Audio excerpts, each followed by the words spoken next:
Hello everyone, আসসালামুয়ালাইকুম। Welcome back to my channel. আজকে আমি নিয়ে এসেছি একটি খুবই মজাদার রেসিপি, পাকোড়া। আজকে আমি মুরগির মাংস দিয়ে করে দেখাবো একটি অসাধারণ একটি পাকোড়া রেসিপি। আপনারা হয়তো জানেনই না মুরগি দিয়ে এত সুন্দর একটি পাকোড়া তৈরি করা যায়। চলুন দেখে আসি আজকের এই পাকোড়া রেসিপিটি। খুব সহজেই কিভাবে তৈরি করতে হয় এই পাকোড়াটি চলুন দেখা যাক।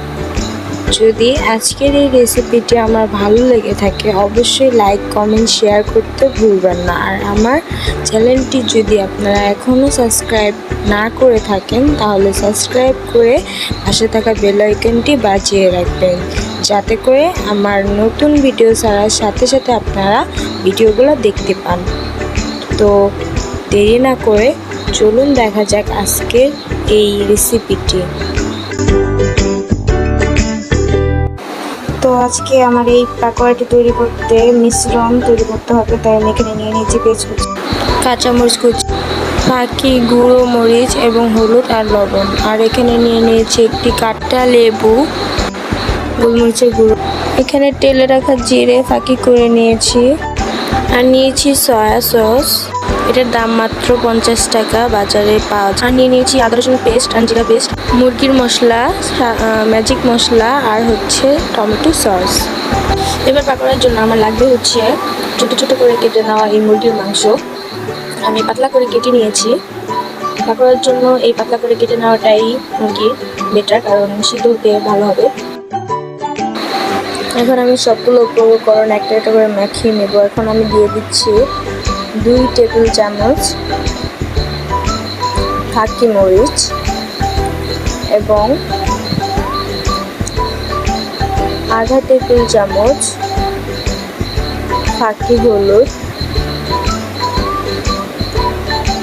আর আমি এখানে 1 টেবিল চামচ গোলমরিচের গুঁড়ো দিয়ে দিচ্ছি। এখন আমি দিয়ে দিব আধা আধা করে আদা আর রসুন পেস্ট 1 চামচ, আর দিয়ে দিব হচ্ছে আধা আধা করে 1 চামচ জিরে পেস্ট।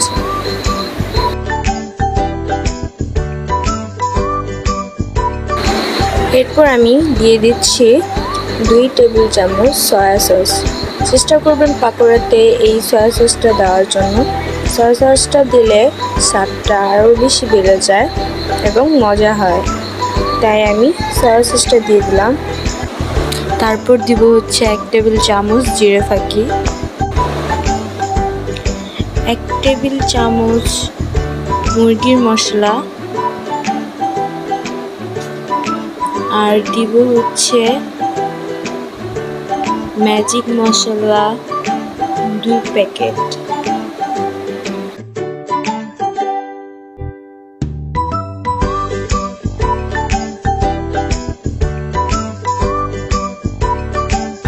এক প্যাকেট সস দিয়ে দেব, টমেটো সস। এটা দিলে অনেক টেস্ট হবে, তাই আমি এটা ইউজ করছি। আপনারা চাইলে এটা দিতেও পারেন, নাও দিতে পারেন, অপশনাল। এখন আমি দিয়ে দিচ্ছি 1 কাপ পরিমাণ কাঁচামরিচ কুচি, পরিমাণ মতো। যারা আপনারা ঝাল কম খান তারা কম দিবেন। আমি এখানে 5টা কাঁচামরিচ কুচি দিয়েছি আমার পরিমাণ মতো। এখন আমি 1 টেবিল চামচ লবণ দিয়ে দিলাম স্বাদ মতো। এরপর আমি 1 বাটি কুচি করে রাখা পেঁয়াজ দিয়ে দিলাম। এখানে আমি 3টা পেঁয়াজ নিয়েছি, আপনারা পরিমাণ মতো নিয়ে নেবেন। এরপর আমি এগুলো সব মিশ্রণকে একসাথে মাখিয়ে নেব। হাত দিয়ে মাখানোটাই বেটার, কারণ মাংসের ভিতরে সব মশলাগুলো লাগাতে হবে, তাই হাত দিয়ে ভালোভাবে সবগুলো মিশ্রণ মাখিয়ে নিতে হবে। তারপরে এখানে আমি একটা লেবু হাফ করে রেখেছিলাম, সেখান থেকে আমি কিছুটা লেবু দিয়ে দিচ্ছি লেবুর রস। আপনারা চাইলে দিতেও পারেন, নাও দিতে পারেন, এটাও অপশনাল। কারণ এটা দিলে পাকোড়ার টেস্টটা হালকা টক টক ভাব আসবে, তাই আমি এটা দিয়ে আবার মাখিয়ে নিচ্ছি। ভালোভাবে মশলাগুলো মাখানোর পর আমি দিয়ে দিব 1 কাপ পরিমাণ আটা এবং বেসন মিক্সড করা, আরও 1/2 কাপ পরিমাণ দিয়ে দিচ্ছি। এখন অল্প অল্প করে আমি পানি অ্যাড করে নেব যাতে আঠালো টাইপের হয়। খেয়াল রাখবেন এটা যেন বেশি পাতলা না হয় আবার বেশি ঘন না হয়, একটু মাখা মাখা আঠালো টাইপের হবে, যাতে এটা ভাজতে সুবিধা হয় এবং মানে সব খুলে না যায় ভাজার সময়, যাতে এটা সুন্দর হয়ে লেগে থাকে মশলাগুলো। তাই এটাকে হাত দিয়ে মেখে নেওয়াটাই বেটার, তাই আমি হাত দিয়ে মেখে নিলাম। এ পর্যায়ে আমার মেখে নেওয়া হয়ে গেছে। আমি এখন এটাকে রেস্টে রেখে দেব 20 মিনিটের জন্য। চলে আসলাম 20 মিনিট পর। আমি হাত দিয়ে এটাকে আবার আরেকটু মেখে নিচ্ছি। 20 মিনিট রাখার কারণে আমার এই মিশ্রণটা ভালোভাবে মিক্সড হয়ে গেছে। এখন আমি চুলায় একটি প্যান গরম করে নিয়েছি। এখন আমি তেল দিয়ে দিচ্ছি 1 কাপ পরিমাণ। আপনাদের যতটুকু প্রয়োজন হয় আপনারা ততটুকুই দেবেন। আমি একটা পেঁয়াজ ছেড়ে দেখলাম কতটা গরম হয়েছে। তেলটা গরম হয়ে গেছে। এখন আমি একে একে পাকোড়াগুলো তেলে দিয়ে দিচ্ছি। আর হ্যাঁ, এগুলো বেশি গরম তেলে ভাজা যাবে না। বেশি গরম তেলে ভাজলে বাইরের অংশটা হয়ে গেলেও ভিতরের যে মাংসটা আছে সেটা সিদ্ধ হবে না। আবার বেশি সময় নিয়েও এগুলো ভাজা যাবে না, কারণ বেশি সময় নিয়ে ভাজলে ভিতরে যে জুসিনেসটা আছে পাকোড়া সেটা বজায় থাকবে না এবং অনেক শক্ত হয়ে যাবে পাকোড়াগুলো।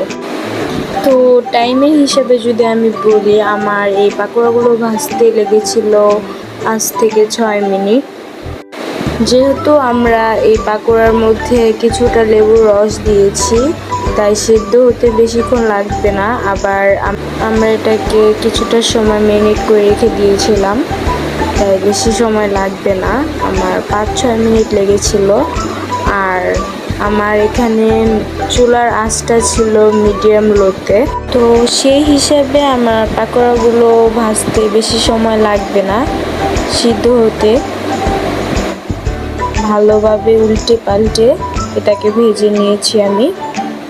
এই পর্যায়ে আমার পাকোড়াগুলো ভেজে নেওয়া প্রায় হয়ে গেছে। এখন আমি এগুলোকে তুলে নেব এক এক করে। আমার হাতের কাছে জালি চামচটা ছিল না, তাই আমি খুন্তি দিয়েই তুলছি। আপনাদের কাছে জালি চামচটা থাকলে ওটা দিয়ে তেল ছেঁকে ছেঁকে উঠাবেন, যাতে তেলগুলো পাকোড়াতে লেগে না থাকে। পাকোড়াতে তেল লেগে থাকলে এটা খেলে ফ্যাট ইফেক্ট পড়বে, তাই আপনারা পারলে সেটা দিয়ে ছেঁকে উঠাবেন।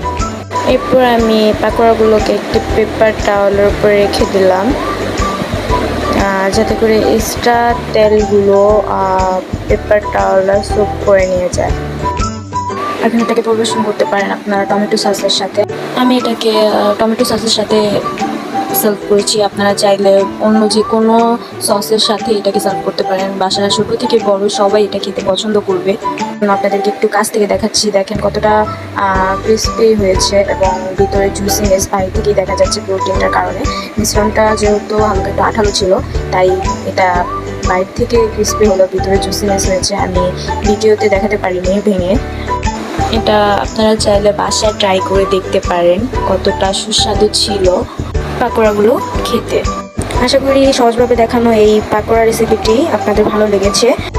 আজকের রেসিপি দেখার জন্য আপনাদের সবাইকে জানাচ্ছি অসংখ্য ধন্যবাদ। সবাই ভালো থাকবেন, সুস্থ থাকবেন। আল্লাহ হাফেজ।